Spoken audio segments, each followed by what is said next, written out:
Hello everyone, this is Esco. This video, let's talk about the elephant in the room, the tariffs. A lot of people, I know they want me to talk about this. So this video, I will talk about this topic, and also I want to talk about the deflation issue of China. What can China do for ordinary people in this background during the economic slowdown? What can regular people do, to survive? I'm right now in a small village, near the main road. So this video, let's first talk about the tariffs. All right. The impact of tariffs on China is quite big. I drive Didi yesterday. I drove a passenger. She went to the factory, and I chatted with her. She said that before he worked 12 hours a day. Now he works 8 hours, and then at that time it was 11 p.m. So this factory, they have 3 shifts. Before they had 2 shifts. Each shift lasts for 12 hours. So it's from 12 p.m. to 12 a.m. and then 12 a.m. to 12 p.m. It's long, but they make more money. That factory, they mainly export tires to America, to Europe. They also have some domestic market, but they mainly export. So because of the tariffs, now the people, they work 8 hours. They have 3 shifts, and of course, their salary will be less than before. Okay. I have a friend who is a Korean American who imports hair products from China. He told me that the business has been affected a lot. You think about it, 100 to 200% tariff. What kind of product can survive this tariff? Very few. So right now, what we see is that the exports to America has decreased a lot. The shipments, a lot of American buyers, they will currently they will suspend the shipping, and some may even cancel the order.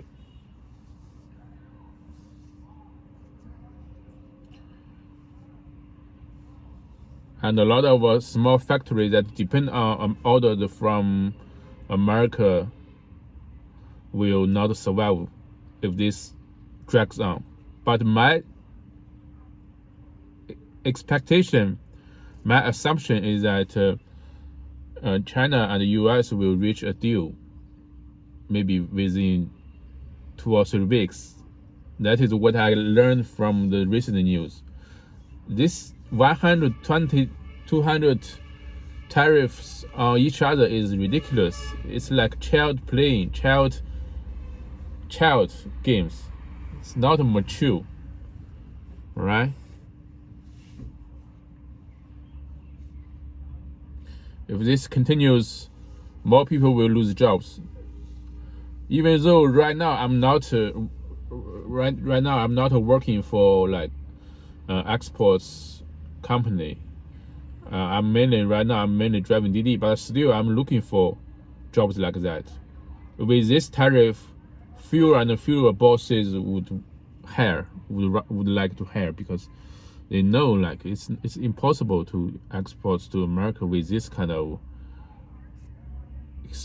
exponential hike of tariff. 2 years ago, I had a client who is a Jewish American who placed an order. But because maybe that product is not selling good on Amazon, and maybe mostly and probably because the shipping cost is high at that time, so he just abandoned the product. I mentioned this before. Now almost 2 years passed. I have only sold like half of that. I have like 16,000 1,600 1,060 sets of that product. Now 2 years passed. I only sold like half of that, and I sell it below cost. So that told you, like, if the American right now, if the tariff is this high, a lot of buyers, they will just directly defaulted on the order. So this will leave a lot of Chinese suppliers bankrupted.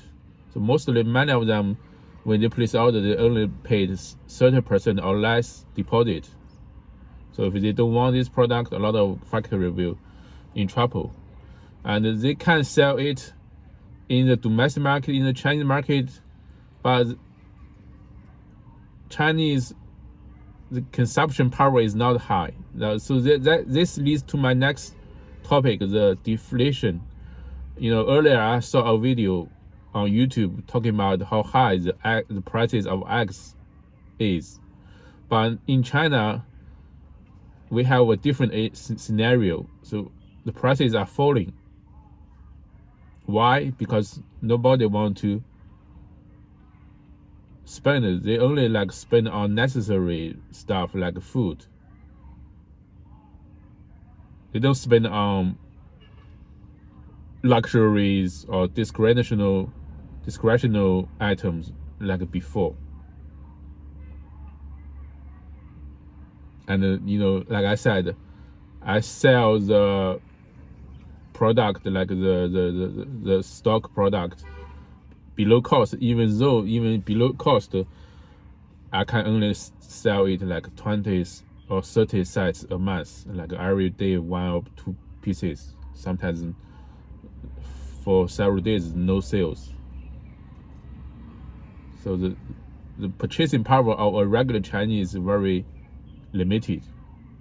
And the deflation issue, some people may argue like, oh, deflation is good is better than inflation, but it's not. I mean, like, people are not spending.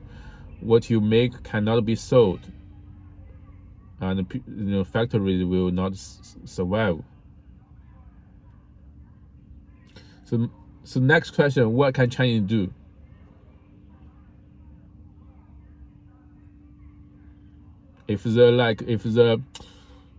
I want China to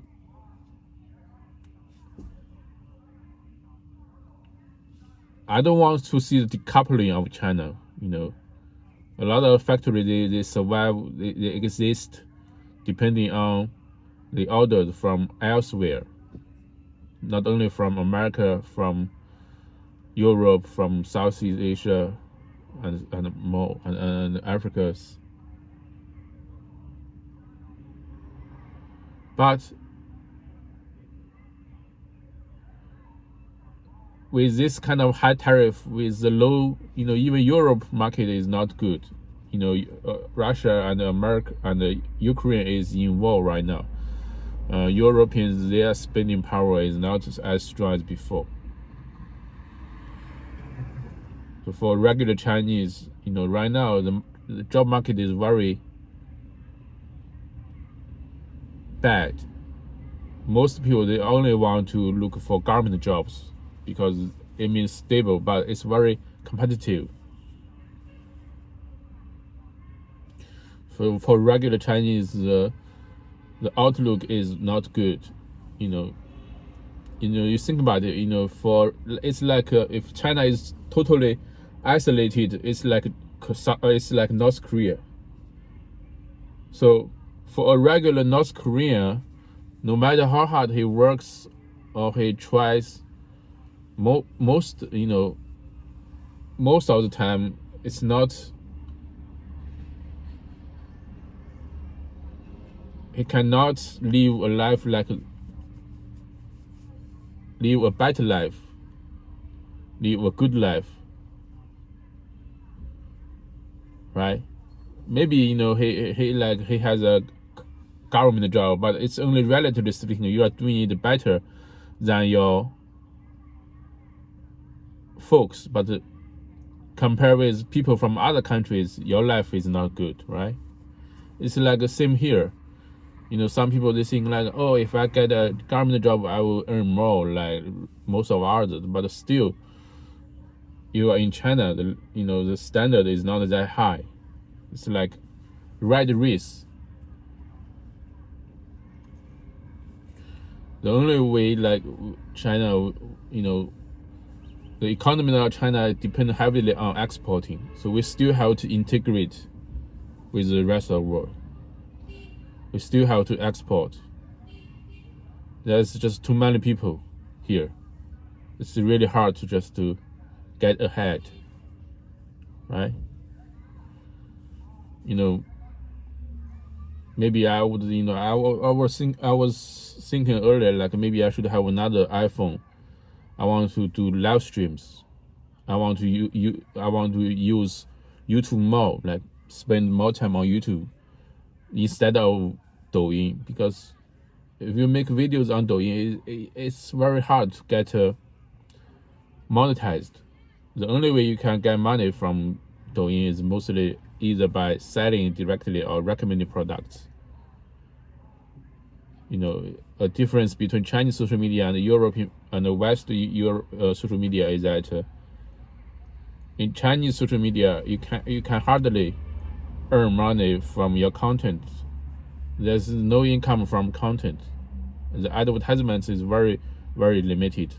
You can only like maybe earn some money by selling some product on your social media or recommending some product to get a referral commission. And that is what I have to say for this video. Thanks for watching. See you next time.